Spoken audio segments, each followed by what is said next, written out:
Hello बच्चों, welcome back to my channel. So last lecture में हमने नेमिंग ऑफ कार्बन कंपाउंड्स किया था। आई होप आपने वो वीडियो देख ली होगी। वो video paper point of view से बहुत ज्यादा इंपॉर्टेंट रहने वाली है। उसमें बच्चे बहुत अच्छा स्कोर कर लेते हैं और पेपर में हमेशा उसका 2-3 मार्क्स का क्वेश्चन पक्का आता है ना। ओके, आज का हमारा टॉपिक है chemical properties of carbon compounds. उससे पहले if you are new to channel please like share and subscribe. Okay, अगर आपको याद हो लास्ट लेक्चर में हमने फिजिकल प्रॉपर्टीज डिस्कस करी थी। Physical properties of carbon compound, उसमें हमने बोला था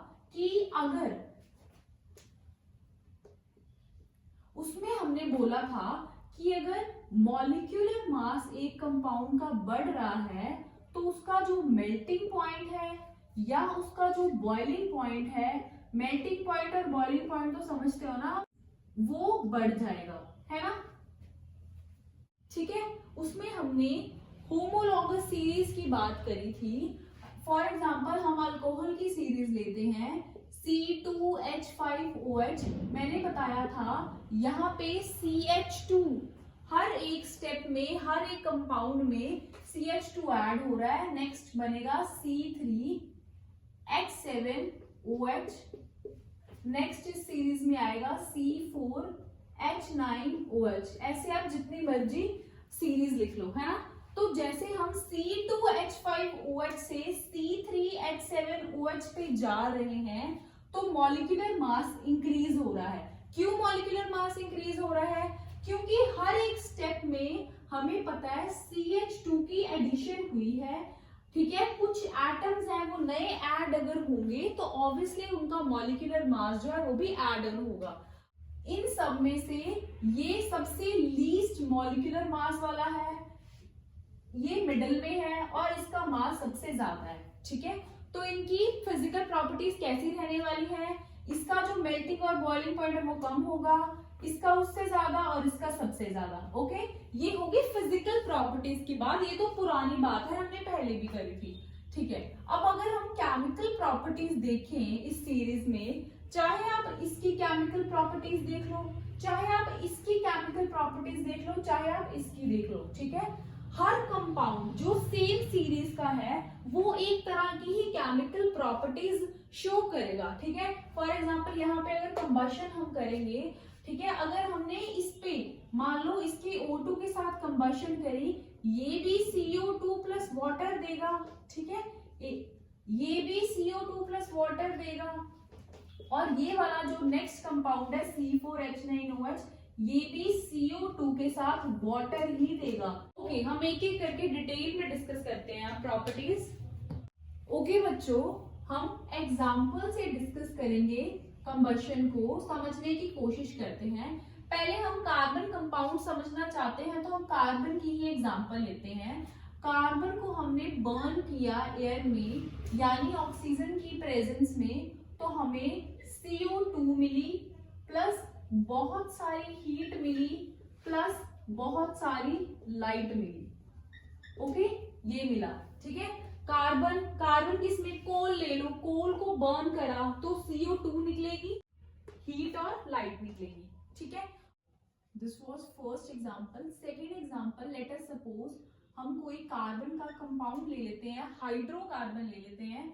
this is methane, single carbon है इसके पास और हाइड्रोजन एटम से बॉन्डेड है। अगर हमने इसको ऑक्सीजन की प्रेजेंस में बर्न किया तो हमें CO2 plus water plus heat और लाइट मिलेगा।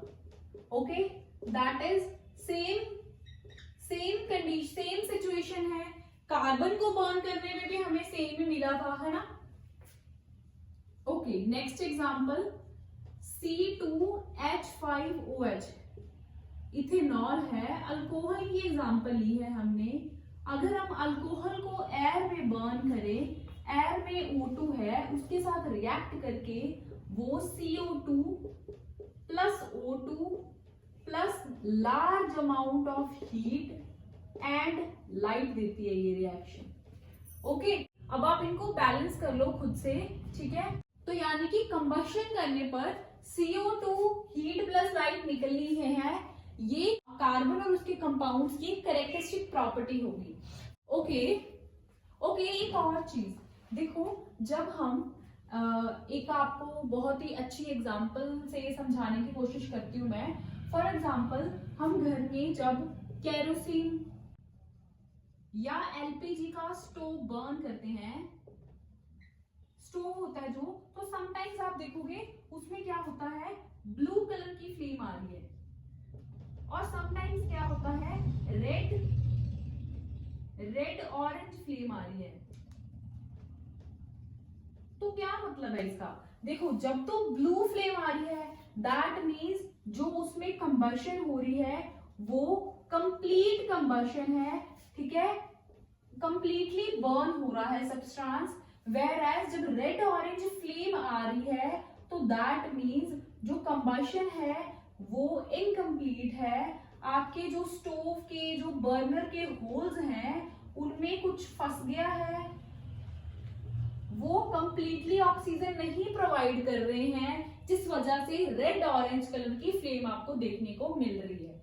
ओके बच्चों, कई बार आपने देखा होगा कि जो कुछ सब्सटेंसेस तो ऐसे होते हैं जो फ्लेम के साथ बर्न होते हैं, लेकिन कुछ ऐसे सब्सटेंसेस भी हैं जो विदाउट फ्लेम बर्न हो रहे हैं, ठीक है, उनमें कोई फ्लेम नहीं निकल रही। फॉर एग्जाम्पल, अगर आप LPG स्टोव पे जब बर्न करते हो घर में यूज करने के लिए किचन में, तो वहां पे फ्लेम आ रही होती है, ठीक है। अगर आप अंगीठी वगैरह यूज करते हो जिसमें कोल यूज होता है, ठीक है, उसमें तो कोई फ्लेम नहीं होती, उसमें तो सिर्फ ऐसे कुछ रेड सा नजर आ रहा होता है आपको, उसमें उसकी हीट से ही जो खाना है वो पक जाता है, या जो भी हमें यूज उसका लेना है वो हो जाता है ना। तो ऐसा क्यों नहीं वो फ्लेम देते।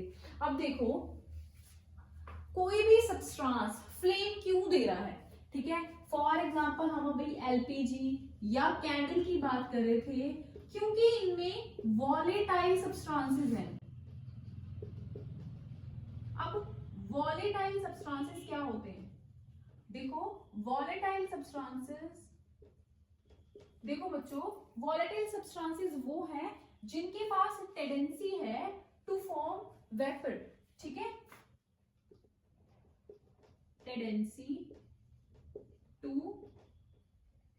Form vapour.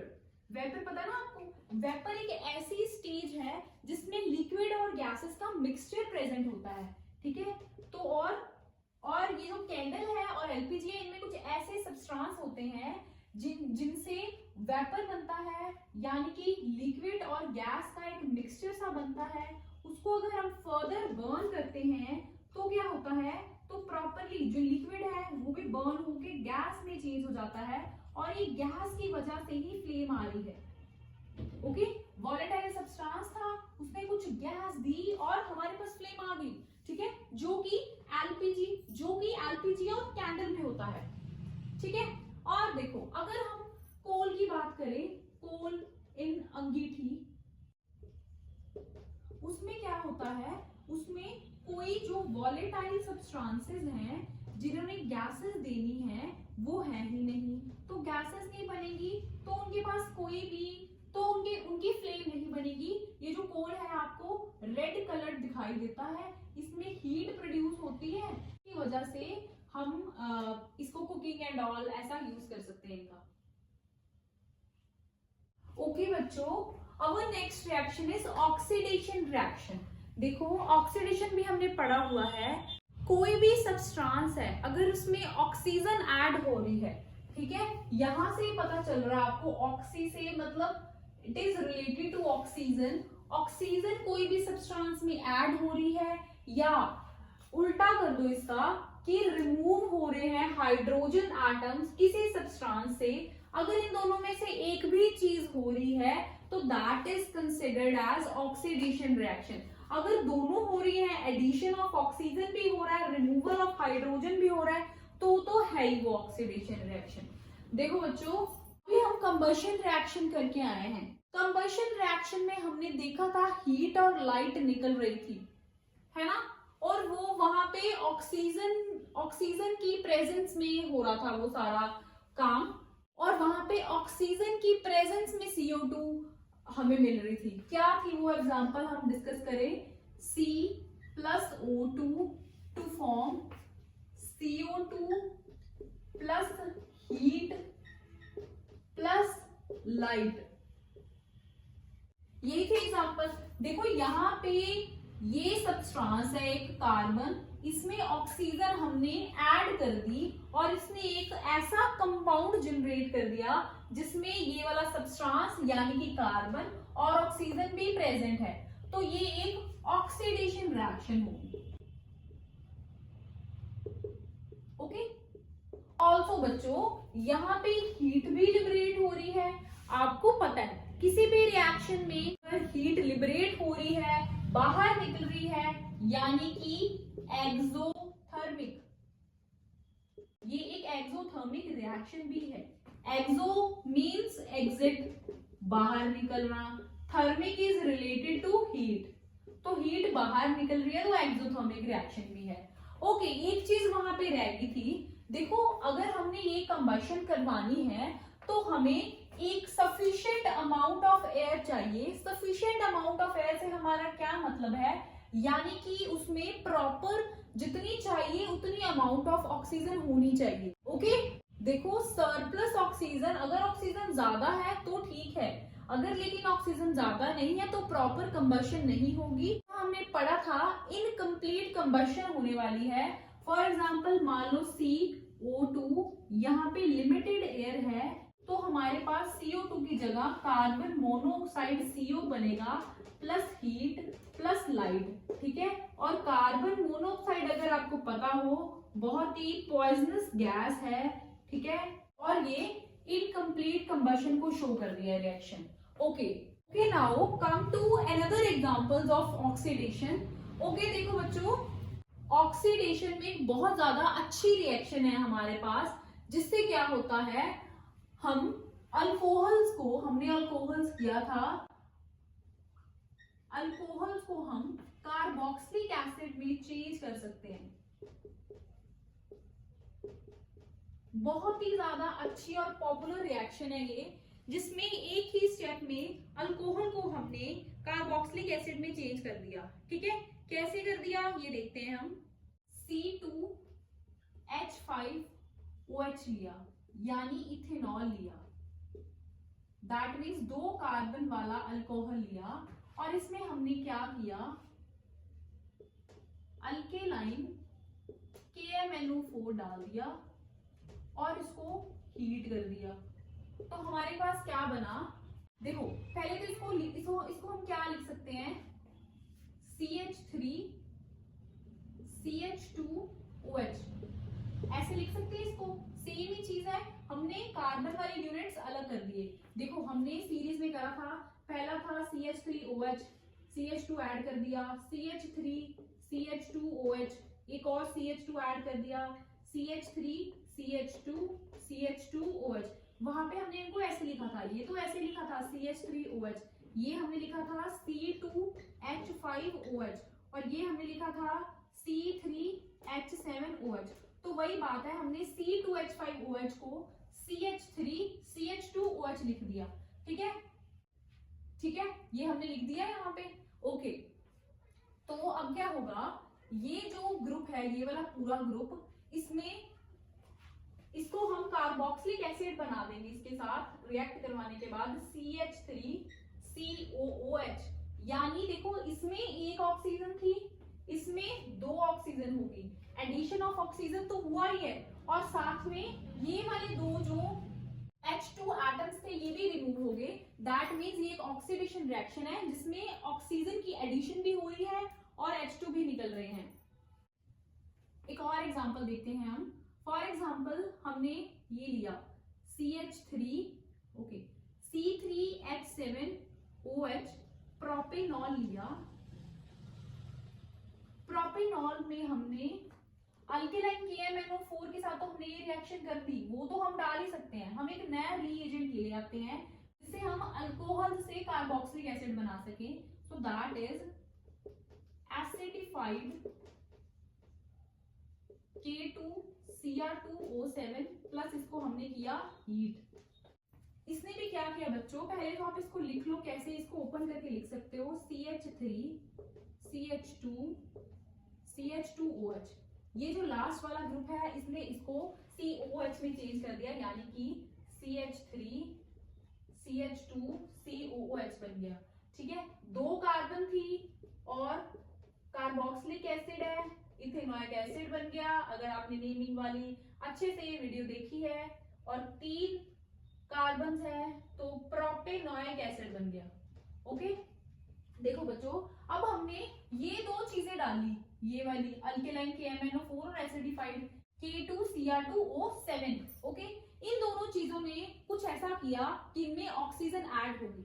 ठीक है, ये ऑक्सीडाइजिंग एजेंट है, यानी कि ऐसे सब्सटेंसेस हैं जिनके पास एबिलिटी है ऑक्सीजन ऐड करवाने की। ठीक है, तो इन्होंने ऑक्सीजन ऐड करवा के इथेनोइक एसिड और प्रोपेनोइक एसिड बना लिया। ठीक है, और आपको एक और बात बता दूं, ठीक है, जो हमारा KMnO4 है, अल्केलाइन KMnO4, और जो हमारा K2Cr2O7 है, पोटेशियम डाइक्रोमेट, ये दोनों स्ट्रॉन्ग ऑक्सीडाइजिंग एजेंट हैं। ये चीज आप ध्यान में रखना, बहुत ही इंपॉर्टेंट है। आपके लेवल पे तो इतना ही है, नेक्स्ट क्लासेस में क्या होगा, आपके पास वीक ऑक्सीडाइजिंग एजेंट्स आएंगे, उनके साथ भी आपको रिएक्शन करना है। देखो, स्ट्रॉन्ग ऑक्सीडाइजिंग एजेंट का क्या मतलब है, देखो अगर आपको याद हो तो हमने फंक्शनल ग्रुप जो किए थे, हमने किया था, पहला किया था हमने अल्कोहल। अल्कोहल में क्या था, OH था। फिर हमने किया था एल्डिहाइड, एल्डिहाइड में क्या था, CHO था। ठीक है, फिर हमने किया कार्बोक्सिलिक एसिड, कार्बोक्सिलिक एसिड में क्या था, COOH था। ऐसा था कुछ। तो अगर हम स्ट्रॉन्ग ऑक्सीडाइजिंग एजेंट लेंगे तो अल्कोहल से सीधा हमें कार्बोक्सिलिक एसिड मिल जाएगा। ठीक है, और अगर हम वीक ऑक्सीडाइजिंग एजेंट्स लेंगे, जिनकी हम बात यहाँ पे नहीं कर रहे, फिर भी वीक ऑक्सीडाइजिंग एजेंट हमने एक बार लिया तो उसने पहले अल्कोहल से एल्डिहाइड बनाया, फिर हमने दूसरी बार फिर से लिया, फिर एल्डिहाइड से कार्बोक्सिलिक एसिड बनाया। तो अब यहाँ पे देख लो ये रिएक्शन कितनी ही इंपॉर्टेंट होगी। ये जो दोनों ऑक्सीडाइजिंग एजेंट है, इन्होंने 2 स्टेप वाली रिएक्शन को 1 स्टेप में कर दिया है, अल्कोहल से डायरेक्ट कार्बोक्सिलिक एसिड बना दिया है। और आपको पेपर में ये बहुत बार पूछी गई है। ठीक है, कैसे पूछता है आपको एग्जामिनर, वो कहता है prepare ethanoic acid from ethanol. अब बच्चों ने ये रिएक्शन पढ़ी होती है ऑक्सीडेशन में, वो समझते हैं कि ऐसा क्वेश्चन आएगा कि what is oxidation, explain with example. ठीक है, पर देखो आप अब 10th क्लास में हो गए हो, यहाँ पे आपको थोड़ा ध्यान से पढ़ना पड़ेगा। ठीक है, आपको चीजें समझ के अप्लाई करनी आनी चाहिए। अब आपने यहाँ पे वो दिमाग चलाना है कि हमने इथेनॉल लिया और यहाँ अल्कोहल से ओइक एसिड बन रहा है, यानी कार्बोक्सिलिक एसिड बन रहा है, तो हम इसकी ऑक्सीडेशन करवाते हैं स्ट्रॉन्ग ऑक्सीडाइजिंग एजेंट से। या हम KMnO4 डाल देते हैं, या हम K2Cr2O7 डाल देते हैं और इनको डायरेक्ट चेंज करवा देते हैं। Okay, this is the case. Okay बच्चों, थर्ड रिएक्शन पे आते हैं, एडिशन रिएक्शन। ऐसी रिएक्शन जो क्या करती हैं, डबल बॉन्ड कंपाउंड्स में हाइड्रोजन ऐड करवा के सिंगल बॉन्ड्स कंपाउंड बना लेती हैं। देखो हमने 2 तरह के कंपाउंड्स किए थे, अनसैचुरेटेड कंपाउंड में हमने कुछ ऐसा किया था। ठीक है, डबल बॉन्ड था 2 कार्बन एटम्स के बीच में, ये है अनसैचुरेटेड। ओके, एक हमने किया था सैचुरेटेड, इधर हमने 3 हाइड्रोजन लगाई थी और कार्बन कार्बन के बीच में सिंगल बॉन्ड है। देखो पहले दिन दोनों में डिफरेंस समझने की कोशिश करो। 2 मेजर डिफरेंस है इनके। ठीक है, फिजिकल अपीयरेंस जो स्ट्रक्चर से हमें मिल रहा है डिफरेंस, एक तो डबल बॉन्ड है यहाँ पे सिंगल बॉन्ड है, एक यहाँ पे एक कार्बन के साथ 2 हाइड्रोजन जो हैं वो अटैच्ड हैं, और यहाँ पे एक कार्बन के साथ 3 हाइड्रोजन जो हैं वो अटैच हैं, है ना, ऐसा ही है कुछ। और अभी हमें क्या बोल रहे हैं रिएक्शन में, वो कह रहे हैं कि हम एक कैटलिस्ट का यूज करते हैं जो हमें अनसैचुरेटेड हाइड्रोकार्बन से सैचुरेटेड हाइड्रोकार्बन दे देता है। वो कौन सा है हमारे पास कैटलिस्ट? वो है प्लेडियम। प्लेडियम H2 की एडिशन करवा रहा है, ठीक है। तो हमारे पास अनसैचुरेटेड से सैचुरेटेड बन रहा है, ठीक है। ये उसने जो डबल बॉन्ड है रिमूव करवा दिया और एक एक वैलेंसी फ्री होगी और ये जो हाइड्रोजन है ऐसे और ऐसे आके यहाँ पे जुड़ गया, है ना। ऐसा ही हुआ ना कुछ, ये डबल बॉन्ड है, डबल बॉन्ड हम कर देते हैं उसको, ओके। तो ये है। अब ये प्लेडियम क्या है? देखो, प्लेडियम एक कैटलिस्ट है। कैटलिस्ट क्या होते हैं? जो रेट ऑफ रिएक्शन को चेंज कर देते हैं, ठीक है। पॉजिटिव और नेगेटिव दो तरह के कैटलिस्ट होते हैं। पॉजिटिव कैटलिस्ट रिएक्शन को फास्ट कर देते हैं, नेगेटिव वाले स्लो कर देते हैं, ठीक है। यहाँ पे प्लेडियम एक पॉजिटिव कैटलिस्ट है जिसको डालने से बहुत तेजी से रिएक्शन होती है और अनसैचुरेटेड हाइड्रोकार्बन से सैचुरेटेड हाइड्रोकार्बन बन रहा है, ओके। ऑल्सो आपको ये भी पता लग रहा होगा ये H2 की एडिशन है and addition of H2 is reduction, तो ये एक रिडक्शन रिएक्शन भी होगी, ओके। हम एक और एग्जांपल भी यहाँ पे डिस्कस करते हैं। For example CH2 R R H and H। R को हम बाद में समझते हैं क्या होता है। पहले हमने इसमें प्लेडियम डाला था, अब हम इसमें निकल डाल देते हैं। निकल डाला तो क्या क्या हुआ? ऐसी रिएक्शन हुई जिसमें H2 ऐड हो गया और हमारे पास single bond, this is R R, here it is H H H और H। फिर से अनसैचुरेटेड से सैचुरेटेड कंपाउंड बन गया। अब ये R क्या है? R कोई भी अल्काइल ग्रुप हो सकता है, ठीक है। R CH3 हो सकता है, ठीक है। आगे हम R की जगह पे H लगा रहे हैं। अब हम बड़ा ग्रुप लगा सकते हैं, CH3 लगा सकते हैं, CH2 CH3 CH2 लगा सकते हैं, कुछ भी लगा लो R की जगह पे, कोई भी अल्काइल ग्रुप है यहाँ पे, ठीक है। बहुत इजी रिएक्शन है ये वाली और इम्पोर्टेंट भी है, ओके बच्चों। नेक्स्ट है हमारे पास सब्स्टिट्यूशन रिएक्शन। सब्स्टिट्यूशन का क्या मतलब होता है? रिप्लेस करना, ठीक है। एक एटम ने दूसरे एटम को रिप्लेस कर दिया तो that is called substitution reaction, okay. वैसे तो हमें पता है जो सैचुरेटेड हाइड्रोकार्बन है उसकी जो रिएक्शंस होती हैं वो ज्यादा नहीं है ना। वो क्योंकि बहुत ज्यादा स्टेबल है और स्टेबल कंपाउंड क्यों ही किसी के साथ रिएक्ट करेगा? क्यों स्टेबल है? देखो, अब तक हमने अनसैचुरेटेड की पढ़ी है रिएक्शन, सैचुरेटेड की कोई भी नहीं पढ़ी है। उसमें सिंगल बॉन्ड है, ठीक है। पहले ही उसमें जितनी हाइड्रोजन ऐड हो सकती थी, हमने जब अनसैचुरेटेड से सैचुरेटेड बनाया था तो हमने यहाँ पे दो दो हाइड्रोजन थी, हमने एक एक हाइड्रोजन इसमें ऐड करवा दी है। इसके बाद तो बॉन्ड ही डिसोसिएट होगा कि ये वाला कार्बन इससे सेपरेट हो जाएगा, इसमें कुछ एडिशन नहीं हो सकती।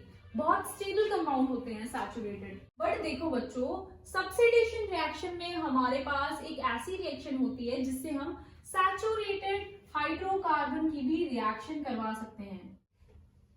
यहाँ पे सैचुरेटेड कंपाउंड लिख लो, दीज आर स्टेबल, ओके। अब देखो, कोई भी सैचुरेटेड कंपाउंड लिखो। एक हम सिंपल मीथेन ले लेते हैं जिसमें सिंगल बॉन्ड है, एक कार्बन एटम है और 4 हाइड्रोजन लगे हुए हैं। अब हमने क्या किया, इसको सनलाइट की प्रेजेंस में हीट किया, दिस इज फॉर सनलाइट, ठीक है। तो क्या मिला हमें? CH3Cl। इसमें हमने क्लोरीन डाला था, क्लोरीनेशन करवाई है हमने बेसिकली सनलाइट की प्रेजेंस में, तो हमें ये कंपाउंड मिल गया, ठीक है। प्लस H यहाँ पे रिलीज हो जाएगा, ठीक है। दैट मीन्स सनलाइट बहुत ही पावरफुल रिएक्शन है। सनलाइट की प्रेजेंस में ये रिएक्शन हो रही है। सनलाइट यहाँ पे मेजर सोर्स है, ठीक है, रिएक्शन का, ठीक है। अगर आप मान लो एक और बार Cl2 ऐड करके सनलाइट की प्रेजेंस में रिएक्शन करवाते हो, CH2Cl, एक और बार करवाते हो Cl2 तो आपको डालना ही है, CH Cl3 one more time Cl2 and in presence of sunlight CCl4। तो हमारे पास कार्बन टेट्राक्लोराइड आ गया है। आपकी बुक्स में मेरे को लगता है यहाँ तक रिएक्शन गिवन है CH3Cl, बट आप इसको फर्दर कंटिन्यू कर सकते हो Cl2 ऐड करके सनलाइट की प्रेजेंस में। रिएक्शन में अगर आपने गौर किया हो तो क्या हो रहा है, एक H रिमूव हो रहा है और एक Cl ऐड हो रही है हर साइड पे। देखो यहाँ पे 4 थे H, 3 रह गए H और Cl ऐड होगी। हर केस में ऐसा ही हो रहा है। ओके बच्चों, question is mixture of O2 and ethyne is burned for welding while mixture of air and ethyne is not used. अब देखो हमने 4 रिएक्शंस डिस्कस करी हैं, ठीक है। उसमें से ही एक रिएक्शन की एप्लीकेशन यहाँ पे यूज हो रही है। अगर आपने वीडियो को ध्यान से देखा है तो आपको पता चल गया होगा। देखो कौन कौन सी रिएक्शंस थी। ऐसा क्वेश्चन आए तो पहले सोचो कि कौन कौन सी रिएक्शन हमने इसके रिलेटेड करी हुई हैं। कौन सी रिएक्शन करी हमने, ऑक्सीडेशन करी है, ठीक है, कंबशन करी है, एडिशन करी है, सब्स्टिट्यूशन करी है। देखो ऑक्सीडेशन रिएक्शन पे आओ पहले या कंबशन रिएक्शन पे आओ। देखो यहाँ पे ऑक्सीजन की प्रेजेंस में बर्निंग हो रही है, ये हमने ऑक्सीडेशन में करा था। दैट मीन्स ये question is related to oxidation reaction. वो हो रहे हैं O2 और इथाइन का मिक्सचर हम यूज करते हैं वेल्डिंग के टाइम पे, ठीक है। ऐसा क्यों? क्योंकि यहाँ पे सफिशिएंट अमाउंट ऑफ ऑक्सीजन है। जब O2 प्लस इथाइन का जो मिक्सचर है वो बर्न होता है तो हमें एक क्लियर फ्लेम मिलती है, ठीक है। क्लियर फ्लेम का क्या मतलब है, उसकी एक कंप्लीट कंबशन हो रही है।